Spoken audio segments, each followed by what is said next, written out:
This is where it all started in 2017, 2018, when we first moved to St. John's, Newfoundland, here in Canada.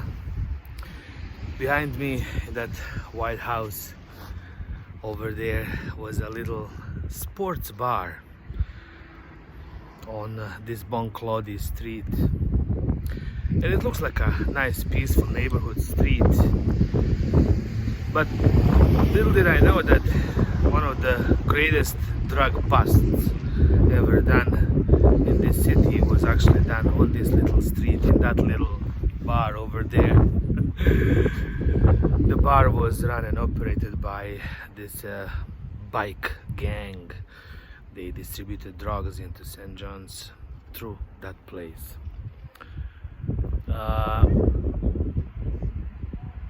So the police seized the drugs, arrested the bike gangsters, and the property was sitting empty. It was a bar before, so when our real estate agent came and showed us the property, my wife and I immediately thought, my God, this looks just like a traditional, tea house in Bosnia and Herzegovina. And we imagined it would be a really nice, like a coffee shop, tea house. Maybe we could serve some food as well from the Balkans. We could even put in a grill and have like a Balkan style grill restaurant. We were looking for some kind of business ideas. And the real estate agent said, sure, yeah, this place is a business, upstairs is an apartment, there's a beautiful backyard. Kids loved the backyard. It was just a really nice place. So we went to the bank, got the loan, got the place. Next thing we know, there's like a whole drama. The neighbor next to us decides to sue the city because they wanted to issue us a business license to operate a restaurant there, claiming that it would somehow take away the parking spaces for him and his tenants, something like that. I had no idea what was going on really. Half of this street is kind of parking free zone, the other half is a residential street. It's the end of downtown business area. Nevertheless, there I am in my suit with my tie, sitting in on city council's meetings. Every single news outlet was there. Radio, TV, magazines, newspapers. I at one point had like 5 or 6 microphones in front of me. An immigrant, a newcomer is questioning the city hall's decision. He is fighting against the city. He wants to change the neighborhood. He wants to change the rules and regulations. One of the councillors, who was a senior at the city council at that time, was petitioning against me. I was petitioning against him. All I did was to apply for a license to run a business out of that location that nobody wanted to take, because people who lived in the city knew that the place belonged to a bike gang, and it was on the news, for this arrest of these criminals, and drugs were seized, guns were seized. I had no idea. Later on I googled it and I found out. My wife was so scared. She was telling me, no, let's not do this. That's one of the reasons she left me, I think. I was like, no, look, like we are the only people who can actually do this. We can actually take this business and turn it into a nice, property. Like, who would go after like a young immigrant family that came with a couple of kids, opened a small restaurant, small shop? It's a perfect, idea. It was a disaster. It was just a disaster, complete disaster. The city hall was up in arms, the city was up in arms, the neighbors were up in arms. At one point they asked me to go around the neighborhood. They get like, what, 200 signatures saying that, yeah, people will allow me to have an operation there.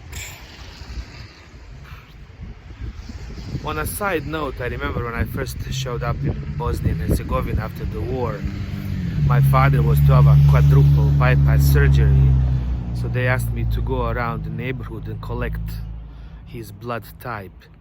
They just gave me a bunch of like names, and I would go knock at their doors and say, hey, would you mind giving some blood for my father for his surgery? The same people that I fought against.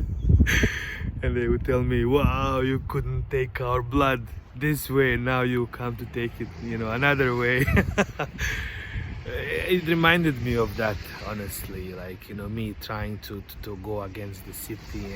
And I just told everybody, look, I don't want to be the one who's going to change the rules and regulations and bylaws of the cities that have been in the place for centuries now, because there are such things as grandfather clause. For example, if a building is not up to certain regulations but it was created a long time ago, it has a grandfather clause which allows you to do whatever needs to be done outside of the law. But this property was idle for like 3 or 4 years, and that kind of grandfather clause stopped being in effect. It was just, you know, like a thing after a thing. I should have known immediately that there was like so much trouble and just to give it up. Finally I did. I gave up on it. We gave up on the property on Boncloddy Street, and we were contacted by another real estate agent with another property at the next street over, which I will show in the next video. Cookstown Road, which is a whole new zone. This is one street away, less than 50 meters. We have a nice, quiet residential street that did not want to have a business in it. And 50 meters away we have wild west. And that's where Balkan Kitchen was operating for a couple of years without any problems, and with such good, you know, engagement of the neighborhood and the community. We actually changed the surface, the city, the face of the city by bringing something new, by bringing a cultural hub, by bringing new immigrants. We started something that was really cool. Unfortunately ended up badly, just like the whole thing in the Balkans. But that's okay. Yeah, and what happens now is that, look, what is it, like 4 or 5 years later, this property was turned into a normal house. Downstairs you have an apartment, upstairs you have an apartment, and nobody will ever know the episode of the Balkan Kitchen at the Boncloddy Street. But if you Google it, you will still find a lot of articles on Balkan Grill and Boncloddy Street. It was just an amazing thing. I remember clearly just being thrown into this media frenzy for what I was trying to do. It definitely left a bittersweet taste in my mouth, just like this whole experience with the Balkan Kitchen in general, and living in this beautiful city which I call now home. There you go, episode 3, beautiful afternoon. We are here, we are alive, life continues. In case anything happens to me, you will know why. I'm about to share the story of our beautiful city, of all the beautiful institutions that are there to protect us, to help us, yet their hands are tied because of the system that is at its own place. The police officer. Hi guys. This is a one-way street, so everybody goes up this way. Next over, Cookstown Road is also one-way street, and everybody goes down that way. It's a circular motion, just like the life itself.